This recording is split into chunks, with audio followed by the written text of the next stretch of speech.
Alrighty, guys. Well, I am ending off my Sunday night. I know I don't have any cinematic videos. I kind of just relaxed today. I know I've talked about that in the past. Sundays I kind of just used to relax. It's later at night. I just got out the shower, as you can tell. I can't see anything because I don't have my glasses on or my contacts in. But anyway, today was a very simple day. I didn't really do much at all. I woke up about 10, 11. I went to the gym. Had a nice little arm day. As you can see, let's see if I can get a thumbnail.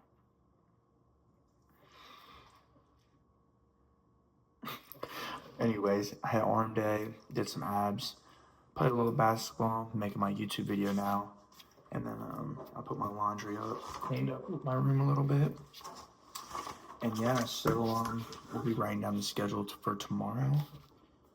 Tomorrow's Monday, so 7 a.m. Wake up, make bed. Tomorrow will be chest day, plus abs, plus cardio. And here in about a week, or no, the 23rd, so I'm meeting with my Gateway advisor, which is a community college I'll be going to study classes, so that'll be exciting.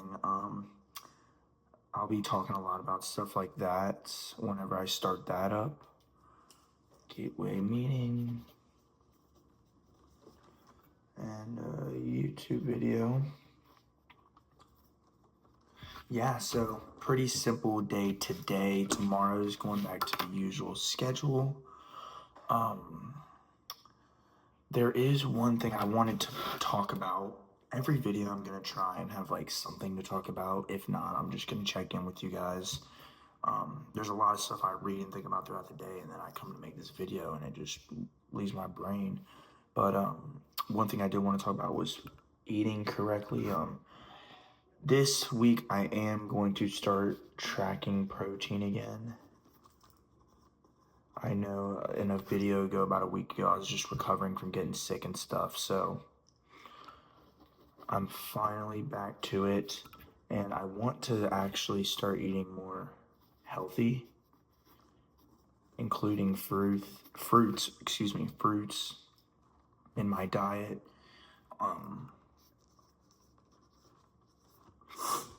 Yeah, I want to start eating healthy.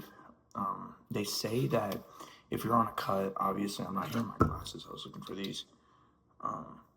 If you're on a cut and you're eating less than 0.75 grams of protein per body weight, it can reduce your muscle growth by a significant amount. I can't remember what it was, but it was a research they did. And so to anybody who's cutting or bulking, you obviously want to eat more, but even if you're cutting, I'd recommend eating only pretty much 3/4 of your body weight in grams of protein. So if you weigh 200, you should be eating 175 grams of protein. If you weigh 100, you should be eating 75 grams of protein, whatever. So yeah, I want to prioritize that because I can notice I'm obviously not cutting, but I have not been eating.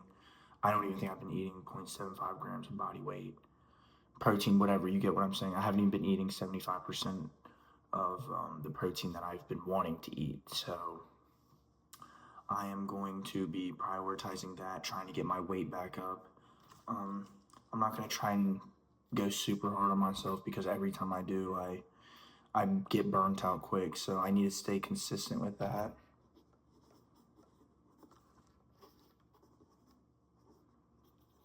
Making a note to stay consistent and not try and do too much too quickly. Yeah, I'm gonna pause this video and I'll be right back to you guys.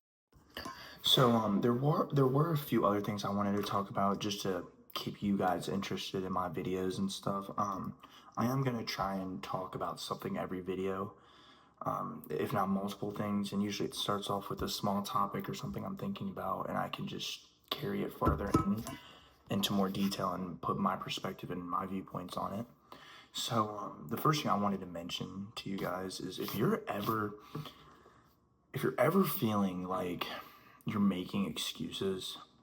I shouldn't say that. Really, the first thing I want to say is your phone, the thing that our generation is on the most, is the biggest tool that you could have. And the reason I say this is I'm not I haven't I talk like I have like a lot of wisdom, and I don't want it to make it seem like that. I want it to make it seem like as if I've made a lot of mistakes, and so I can kind of save you guys from having to do that. Or I've found things that are beneficial that can help save you time from doing it a different way. So, for a small example, like my phone has helped me write resumes for myself. It would help me find out information on the best muscle growth for food and what I should eat. It's gave me so much information on degrees and the educational stuff. Literally just using my AI off of Snapchat. I haven't even used ChatGPT. I've used it once, so I can only imagine what that stuff's like. So what I'm saying is like your phone is your biggest tool, and people might not think to use it for certain things, but I'm telling you, anything that you have a question about or that you need help with, you can find on your phone. And if you can't, you can find at least what not to do, or if you don't want to do it a certain way, at least a way you don't want to do it. You can at least see another perspective of it, or they can give you an option to think about, and you can use that to branch off into your own ideas. That's what I do with it. I don't directly copy, it's not a copy and paste kind of thing. You can't just be a robot in everything you do, but it can give you inspiration. And that directly correlates to artists and anybody who creates things. In right now, the odds of you finding something completely original are so low. And even if you do, it's like, I mean, if you do, that's a great thing. Like, that's amazing to find something that no one has ever done or done nothing.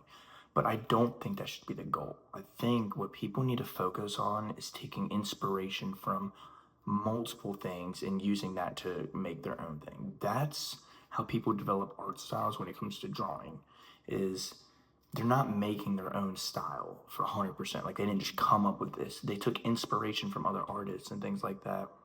Same thing with music. Like, most music is not like the first sound you've ever heard. It's just a sound that was created through an inspiration from this artist, this artist. You took a beat from this person, but then you took the lyrics from this person, but then you took the sound from this person. You mix up different things and you put them into one thing, and that's how you can create like a nice piece of art. So if you're ever in a position like you feel like you're stuck and you don't know what to do, or like things are so hard, the hardest part's getting started, and then after that you can use things and just try and find inspiration. Like I found inspiration from my friend who's been making YouTube videos for 400 days, and I obviously am not going to go and copy exactly step by step what he's doing, but I took inspiration to do what he's doing, but do it in my own way. It's kind of like DJing as well. It's the same thing. Like DJ, you take a ton of other people's art and you make your own art out of other people's art. So if you're ever feeling like you're hit a roadblock, or you're really stuck on something, or like you want to do something or create something, but you're so stuck, I don't focus on trying to create something nobody's ever done. Find things that you like, a lot of different things you like, and make your own out of it, is how I like to look at it. And yeah, so if you're also feeling down because you're trying hard, one thing to keep in mind is who people who try hard, like me, speaking like for myself, I try really hard at anything I do, and people can like make fun of that, like, oh, he's a tryhard, whatever, but that's just naturally who I am. Like, I try hard, and I try hard in expectations to do good or evolve at whatever I'm doing. And with that kind of mindset, it can hold you back from expectation. It can hold you back from happiness, because your expectations are set to automatically win or be good at something, or at least get better at learning to be good at whatever you're doing. For example, if I'm playing a basketball game, for me, is my expectation is to win. So if I win, I'm canceling out the happiness because I already expect it. And I'm doubling down on losing where it feels so bad because I already expected to win. Now, there's pros and cons to thinking like that. Like, the pro is like, you should always want to win. You should always try your hardest in everything you do, but you'll never be satisfied with your success and the things that you achieve. if you ask me, it's worth it, because if you can acknowledge that in that way of thinking, then you can kind of understand that you can be happy and you can get excited and things. It's okay to lose, mainly. That's or it's okay to not be good at something, you know, especially as long as you're trying. But yeah, that was kind of just a yab session for real. Thanks for tuning in with me, and I'll see you guys tomorrow.